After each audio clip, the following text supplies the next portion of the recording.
รอที่ไหนอัดกันมาเต็มที่แล้วรอที่ไหนเดี๋ยวหนังที่2ต่างกันเริ่มเสียดเริ่มซีเริ่มดีได้บ้างพบกับเจ้าลูกตาจะดีรอดไปมือเลยบ่ได้เบิ่งตามสายตาผู้บรรยายกาสิบัตสีพายยังเอาอยู่ยังอัดกันอยู่ยังเบียดกันอยู่ยังเสียดกันอยู่ยังจีน้ำแตกกระจายแล้วเที่ยวที่1เที่ยว72มาในน้ำห้องน้ำที่ลูกเจ้าตาพบกับพเจ้าพ่อกาเงินเริ่มอัดเริ่มเบียดเริ่มเสียดเริ่มจีเบิกด้วยสายตาหัวเรือยังสะบันเกิดเบิกบอกบ่ได้แล้วเบากะสิกับพระเพิดเลยแล้วยังบอกบ่ถึงสั่งสัตว์บอกตามเบิ้งน้ำสายตาเรืออยู่กลางวังไปแล้วไหลช่วยสวดขึ้นมาทางหน้าแล้วเรืออยู่ข้างฝั่งคือเรือเจ้าตายังอยู่เจ้าตาที่ไหลเจ้าตาที่ไหลเจ้าตาที่ไหลเจ้าตาที่ไหลเข้าเส้นไฟจุกข้าวเจ้าบาทนี่จุกข่าวนี่ผลการตัดสินออกมาอย่างเป็นทางการเจ้าเที่ยวที่72เพื่อเข้าไปซีกเลิศมีเฮือที่2จัดการแข่งเรือกับครบ20 ปีเจ้าของสมของเสียรองลำนิดเดียวเอี่ยมแล้วน้ำขึ้นไหลไปโลกอะไรพี่น้องสีไพ่มันจะใส่บนตะหูแต่สาวคนใส่สีไพ่ลูกฮิบุนเนาะลูกใส่ฮิบุน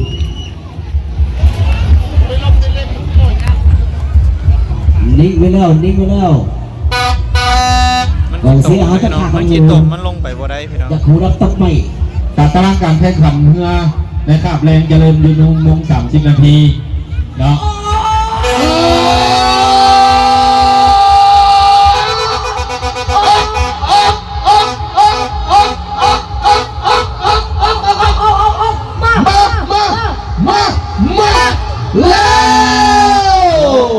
เที่ยวนี้ไผ่ที่เข้าไปแล้วสิงสระเลิศระวังเที่ยวที่73แล้วนับถึงเจ้าพ่อด่านสร้างศักดิ์สิทธิ์บันดาลสุขพบกับสาวขวัญใสธนาคารพัฒนาLDBให้การสนับสนุนถือไผ่ลูกไผ่ธนาคารถือไผ่สาวขวัญใสลูกหินบุญหัวใจอัดขึ้นมาแล้วจะได้รอดปลอดภัยได้หรือไม่ไปบ่ได้ให้ถามเจ้าพ่อด่านสร้างศักดิ์สิทธิ์ก่อนอย่าพาไปผ่านพ่อศักดิ์สิทธิ์ด้าน3 สาครคอยอยู่อ่างเทิง2บ่เกี่ยวกับเจ้าสาวขวัญใสเอ๋ยเจ้าสิไปใสคอยสิไล่พัดไล่เคลียไล่เบี้ยไล่บีเจ้าให้มุ่นไปกับมือคอยสาครเด้อบังในห้องน้ำที่2สาว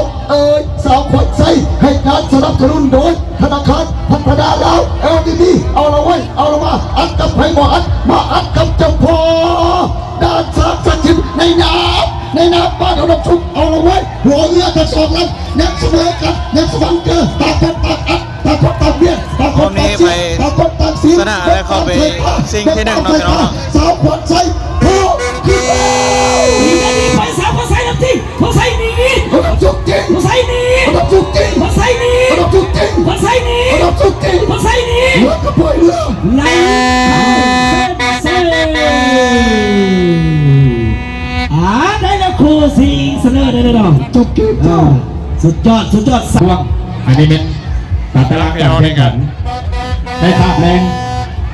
ประชาสัมพันธ์เดินไปหัวหน้ามื้อนี้มามื้อที่2พี่น้องนี่กับเป็นช่วงเวลาพักเบรกนะพี่น้องเนาะช่วงเวลาพักเบรกกลางเว้นเนาะพี่น้องไก่เติบเลยเนาะเชียงแดดไปครับเอ้า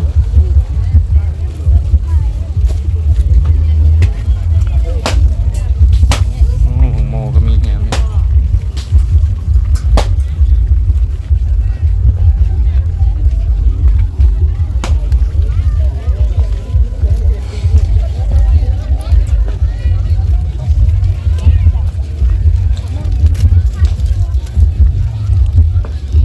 ไปกินข้าวอยู่แก้วซอกไส้นะพี่น้องเพิ่นเชิญทีมงานเบาเตียง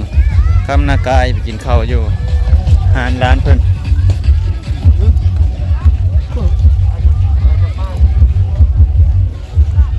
ห้อยใช้ทั้งแข้งทั้งแขนแล้วนะเฮ็ดหย่างไปกลิ้งกลิ้งกลิ้งกลิ้งเลย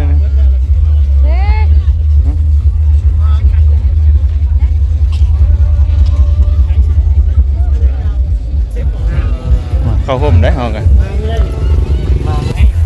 ไปกิ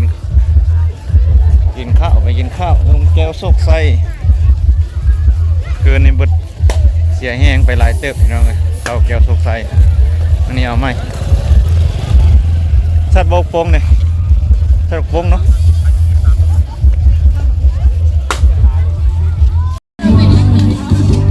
โอ้ เดินละสาวเที่ยวไปซุกเงี้ยตลอดร้านทางลุกบุญมาแก่ลุกรถมาเชียร์เงาบ่ดิเงาที่ไหนลุกครับแม่น้ำเพื่อนโอ้แต่แม่น้ำเพื่อนแล้วแม่เพื่อนนี่ได้ ก็เรียกว่าทีมผู้บ่าวค่อยพายว่ะไปไหนล่ะน้องๆไป นี่เคยเข้าไปเบิ่งสองหายเลยเห็นแบบนี้ไม่ใช่เพิ่นอยู่ เห็นก็ว่าผมแม่นลงไก่จุดก็แม่นเนาะแม่นจะคือคนมาแต่สวรรค์เยี่ยงจันทร์มาแต่ปากซีนางฟ้าว่าจังได๋ เป็นแต่แพงบายขอบใจหากระฮอดวะไปแก้วซกไส้กินข้าวอยู่แก้วซกไส้วะไ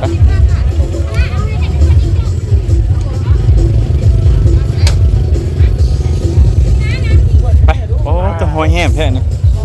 ตายลูกเลยได้กินนี่แล้วมันลงเลย เราไปตำหม้อนี่เขาเจ้ารู้เว้ย ได้ระบาดเย็น เนาะพี่น้องเอ้ยนี่กับหอบแรงคนกำลังหลั่งไม้เนี่ยพี่น้องมาเสียเหือมือสุดท้ายเด้อพี่น้องเอ้ยเนาะวันนี้มือสุดท้ายพี่น้องเอ้ยกำลังเข้าสนาม ร่างกายดีมี ไปพี่น้องบ้านนี่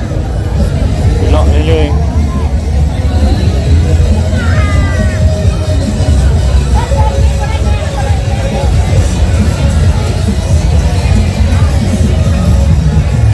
มาได้กินข้าวอยู่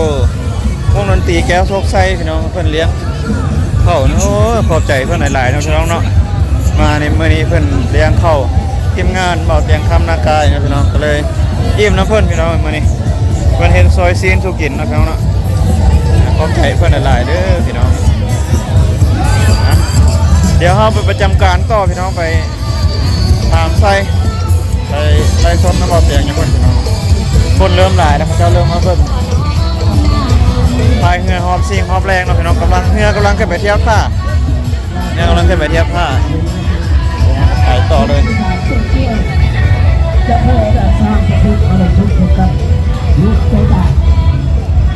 ใส่เสื้อดูนุ่มใส่เสื้อฮะ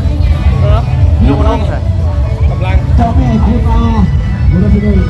พบกับเจ้าแม่เพลินสิ่งที่หนึ่งทรายภายในเจ้าแม่นาทีทองอยู่ในลำที่หนึ่งพบกับเจ้าแม่นาทีอยู่ในลำที่สองเที่ยวสุดท้ายเที่ยวที่79ที่หนึ่งตุ้งกวงเจ้าพ่อกาเงินบานพเศษพบกับสาวขวัญไซ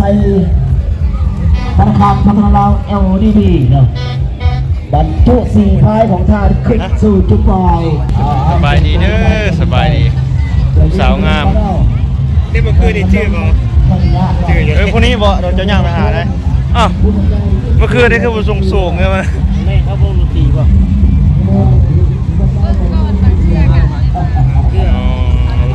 เกมเลยดิ นี่บ่น้องแก้มเนี่ยบ่น้องแก้มบ้านโดน ที่ปัจจุบันที่ปัจจุบันก็กลับไปเฮียเฮียจุกไก่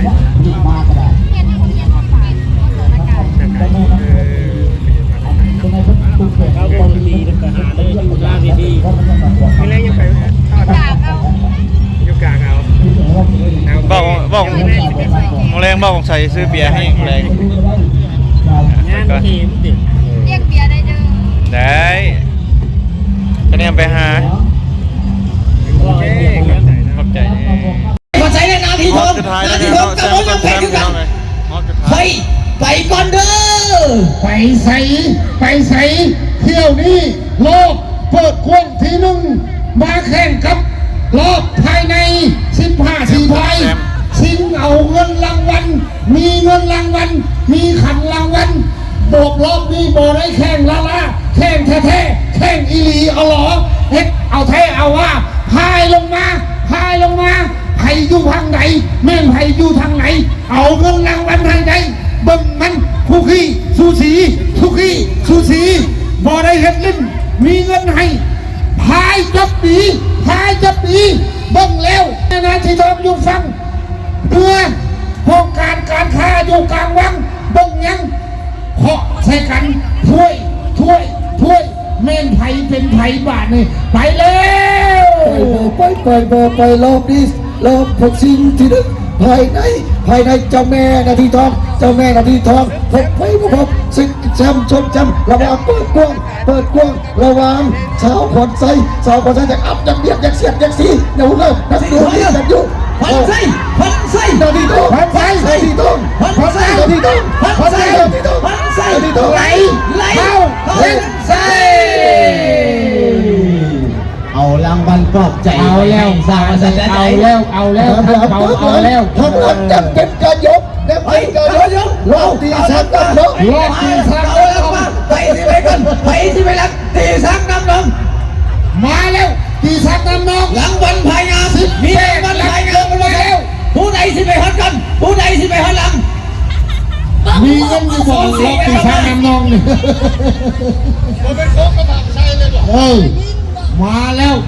วรอบตีสักน้ำนองรอบสุดท้ายของปีเป็นเที่ยวที่ถ่ายภาพสองการงามเอาไว้พายลงมาแล้วผู้ใดอยากได้ภาพงามสายเอาถ่ายรูปเอาสายวิดีโอเอาเพื่อ17ลำที่เข้าร่วมการแข่งขันภายในเมืองนากายของพวกเรามาแล้วป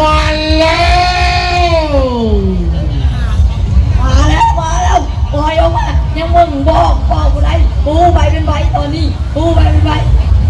สารพัดไปก่อนเราเป็นเจ้าน้ำเนียนน้ำโซ่แจ้งเลยให้หัวอ้วยเข้ามาเลยแจ้งแน่เอาอ้วยเหือเข้ามาเลยพิธีเลยอ้วยเหือเข้ามาพิธีไปเลยเด้อ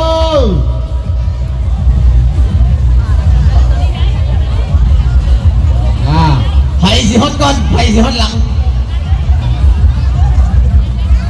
เข้าสู่เส้นชัยเป็นตีเฮียบห้อยการนำเพิ่มนาทัศน์เข้าสู่พิธีเลยก็ได้เป็นนาทีพอดีขออนุญาตเชิญเอาบรรดาคณะนักสี่พายเงาสวงเนาะคงหน้าเข้าสู่พิธีของพวกเขาเลยนี่เจอเพิ่นเก็บภาพได้ภาพไปทีครับพ่อยแล้วขออนุญาตเรียนเชิญท่านคณะนักสี่พายทุกลำเดี๋ยวโค้งเข้ามาสู่ด้านหน้าเวทีผ่ามของประธานจัดการแข่งขันในปีนี้เนาะอันนี้ก็ถือว่าเพื่อทุกลำระวังเด้อตอนโค้งตอนโค้งระวังท้ายแน่เนาะเงื่อนบริษัทไฟฟ้าน้ำพื้น2แดงและก็ทางอื่นๆเชิญเข้ามาทางทีเลยเด้อพอโค้งเข้ามาเนาะนี่บรรยากาศถือว่าได้แล้วนี่เนาะภาพเพิ่นจากเก่งของคณะประธานจัดการแข่งขันเพิ่นยังได้ภาพเพื่อที่ลงมาจะพาเมื่อเด้อบางคนมาขับรางวัลใส่ยังดีๆเปล่าเมื่อแล้วเนาะล้าน5ก็เอาเดินลงมาเนี่ยสีพายเขาเบาหินดูนเนาะเบาหินดูนเคยได้ซ้ำหลายสมัยเลยเด้อภาษาสมัยไทยเบาหินดูนไม่ได้ต้องการคือว่าใบละล้านขึ้นไปแล้วนะจ๊ะเอาขอเชิญเรือทุกลำเข้ามาร่วมมีตะลินอย่างเดียวพี่น้องมาเลยเดี๋ยวเข้ามาเลยสิ้นการแข่งเรือแล้วพี่น้องโอ้ยพาบรรยากาศงามตอนนี้เป็นพิธีทางการของพวกเราเนาะจะเข้าสู่พิธีทางการและการกล่าวผลสำเร็จของเวียกงานการทั้งหาข้าเกียบที่สังเดผ่านมาในระยะผ่านมาจนมาฮอดปัจจุบันนี้ มีความคืบหน้าแนวใดเนาะและส่วนล้ำใดที่ได้รางวัลประเภทใดก็จะได้เพิ่นประกาศเป็นทางการนะครับแล้วเมื่อทุกลำเข้ามาเลยเราไปจับกันเป็นแพไว้เลยก็ได้เนาะ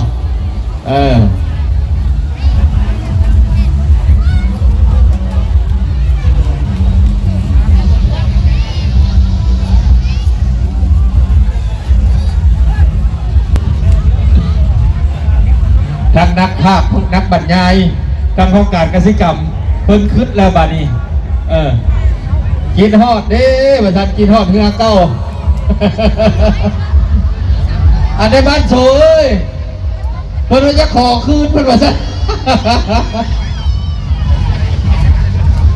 พอได้แล้วเนาะเป็นมูลแล้วพนสันนี่ถึกซื้อถึกโซ่เนาะถึกจังหวะถึกกันนั้นและซื้อก็ได้ซื้อเสียงในนำจะเมนำเพลินในบ้านบกเอ้ยเนาะโอ้เห็นอะไรเพิ่นเรามาควักข้างพวกแอลนี่เห็นอะไรเบาได้นี่สันสมเชยนักกีฬาทุกประเภททุกลำเนาะทีนี้บรรยากาศคือคืนมวลซืนประกบกันเลยจับขอบเรือเนาะให้เป็นแพเลยเพื่อเพิ่นจะได้ถ่ายภาพงามๆไว้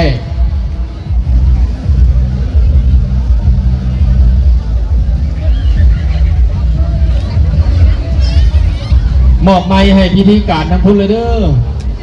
เนาะการถือว่าผ่านการแข่งขันกีฬาเรือสวงประจำปี 2025 ในระยะ 3 วันผ่านมาการถือว่าวันนี้เป็นคราบสุดท้ายของการแข่งขันก็ได้สำเร็จเสร็จสิ้นณเวลานี้โอกาสนี้ก็เป็นมหอดขั้นตอนในการ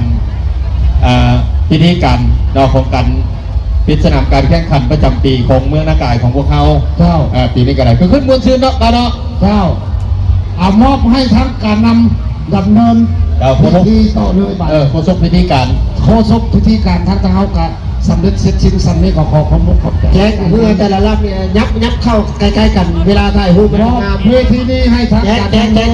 ยับติดกันเลยเพื่อดิอันนี้มันจะห่างกันพูดดิสำหรับโฆษกพิธีการของพวกเขาเนาะโฆษกภาคบรรยายของพวกเขาดำเนินมา3 วันกับเกือบบ่มีฮอดเวลาสิได้กินน้ำบ่รู้เสนอเอาในตอนท้ายนี้ก็สิผมต้องเข้าใจผู้ประถมโฆษกผู้บรรยายทั้งภาคสนามของพวกเขาโดยเฉพาะหน้าตาลรีสอร์ทเนาะบ้านพักอยู่ทางคนละทางทับกองรอพี่น้องเราไปยืมพยายามทำเขาแต่มันไปพักไปเศร้าไปยืมยามทางเพลินได้แล้วก็บ้านพักหน้าตาลหน้าตาลรีสอร์ทน้อง FC บุษพลเนาะพี่น้องแล้วก็ทั้งบริษัทยูนิเทลเพิ่นสนองทั้งสัญญาณไวไฟพร้อมด้วยหมวกกับก้ามให้กับเป็นทางทีมงานของพวกเราขอบใจช่องยูทูบของตาเตียงคำเนาะเดี๋ยวเพิ่นสนองวัตถุอุปกรณ์ต่างๆที่ประกอบเข้าในการถ่ายทอดสดทั้งสนาม